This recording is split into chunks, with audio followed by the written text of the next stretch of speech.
Hey YouTube, so today I wanted to bring back a series that I started around September time. I invented a series called the Get to Know Me thing, where I start listing my top 10 favourites of particular categories. I thought I would bring it back because, one, I'm back at uni, so I haven't got much time to film sketches and all that stuff. But two, it means that I can get to know you and you get to know me better. The idea is I tell you what my top 10 favourite, in this case, films are, and then you guys in the comments tell me what your favourite films and all that stuff are. So, yeah. Just a note, the reason why it's a bit blue, it's really sunny out there. I don't know what's going on. Help. Before you click X on that tab up there, because you've realised this isn't going to be a funny video, if you'd like to leave a category for which I should list my top 10, do put it in the comments before you click X. Okay. Now, if you've stayed this long, you might as well watch the video. So, right, so starting things off at number 10 is Tales from Earthsea. It is my favourite Studio Ghibli movie. I think it's one of the most underappreciated Studio Ghibli movies, because no one seems to talk about it. Everyone just gets carried away with My Neighbour Totoro or Spirited Away.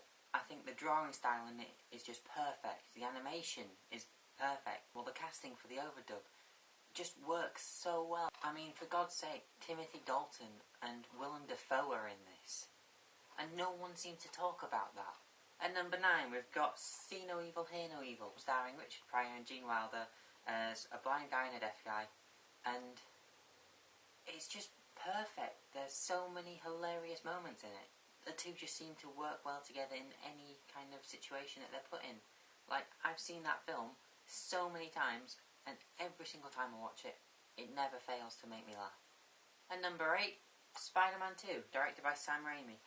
Not the amazing Spiderman 2, because that was just a pile of shit. It's the story of Spider-Man vs. Doc Ock. I think it is the best of the 3 Spider-Man movies that we got with Tobey Maguire.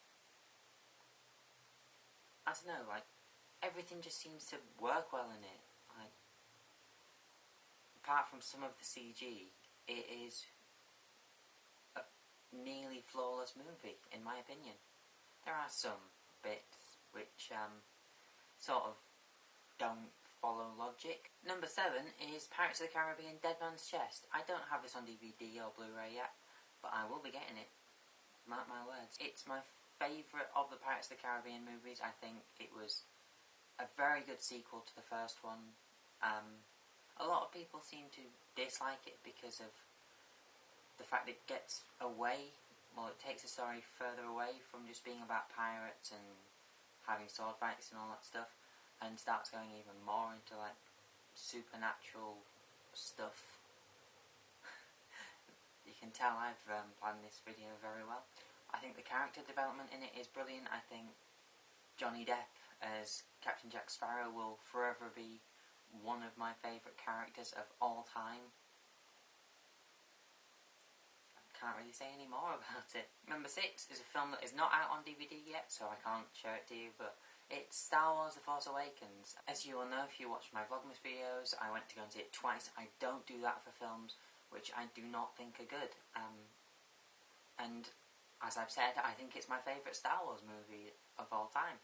So why wouldn't it be in my top 10 favourite films? As I've said, I think the characters in it are a lot better than any of the characters in the other Star Wars films, especially the prequels, for God's sake. A lot of people criticise it for being too much like A New Hope, with elements of The Empire Strikes Back, but when people complained about the prequels, it was because they weren't enough like the original trilogy. And now that Star Wars Episode 7 is out, people are complaining it's too much like Star Wars. Where the fuck can you find the balance? And number 5 in this list is Batman The Dark Knight. I think it is the best of the Dark Knight trilogy of Batman. I think Christopher Nolan did a great job of making it just as dark as Batman needed to be, because like before we had all the comical stuff, we had bat nipples and we had Batman credit card, But the Joker is one of the best villains of all time. You cannot deny that. And Heath Ledger's portrayal of him is just so insane. It's a shame we didn't actually get to see what it looked like in the end. Number 4 on this list, The Lion King from Disney. It is my favourite Disney movie of all time. The storyline might be a compendium of rip-offs from other works, but it still works. Simba is one of the cutest characters in films ever.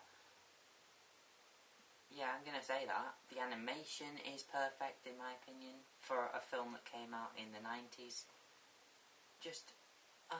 Number 3 on this list requires a video. It's Pokemon Mewtwo vs Mew, the first movie. It used to be my favourite film of all time because it's Pokemon, it's a movie, and you guys know what I'm about Pokemon. When you put a Pokemon movie out, chances are I'm gonna love it if it's one of the first 4. It's just brilliant, and it's got one of the greatest messages in a film of all time. I'm always gonna remember that scene where Mewtwo's just like, I see now that the circumstances of one's birth are irrelevant. It is what you do with the gift of life that determines who you are. Number 2 on this list, Scott Pilgrim vs. the World. An Edgar Wright directed cult classic. It was intended to be a box office smash, but that didn't actually happen. But still, it is my second favourite movie of all time at the minute. I think the casting is perfect. Michael Cera plays Michael Cera in every one of his films, so that it cannot be a criticism. Even Chris Evans is in it, and he seems like he's actually digging his character. A film with all the features of a video game is always going to be brilliant to me, and you cannot talk about Scott Pilgrim without mentioning the soundtrack.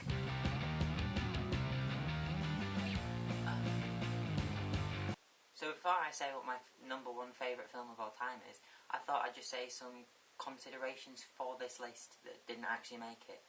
There's Jaws 1, directed by Steven Spielberg. There is Home Alone, because that is just really funny. And The Lord of the Rings Return of the King Extended Edition. It doesn't really matter about the fact that it's 4 hours long. I'll watch it. So of course, as you've probably guessed it, my number 1 favourite film of all time is Jurassic Park. I love the story, I love the books, I love everything about the film. I think the soundtrack for this film is brilliant. And it's a film about dinosaurs. Who's not going to like that? There is an insane amount of character development. The lead, played by Sam Neill, starts off hating kids, ends up liking kids, like he's ready to be a father by the end of the film. Which is different to the books, because he admits that he loves kids in the books at the start, because he's just like, they're obsessed with dinosaurs, how can you not like that? Films don't need to be a complete reflection of what's in the book, otherwise the film would have been very, very different, but still very, very epic, and a lot more complicated. So that was my top 10 favourite films of all time. This list changes a lot, so if in 2 years I mention something else being one of my favourite films, don't sue me. Do leave in the comments below what your favourite films are. Are any of our favourite films the same? It would be awesome to find out. Don't forget to tell me what else you would like to find out about my top 10 favourite stuff. Like favourite books, favourite albums, favourite bands, favourite singer-songwriters, favourite Pokemon, favourite Doctor Who episodes, favourite anything. Just comment it below. Chances are I'll get round to it eventually. I hope you have an awesome week, and I will see you whenever.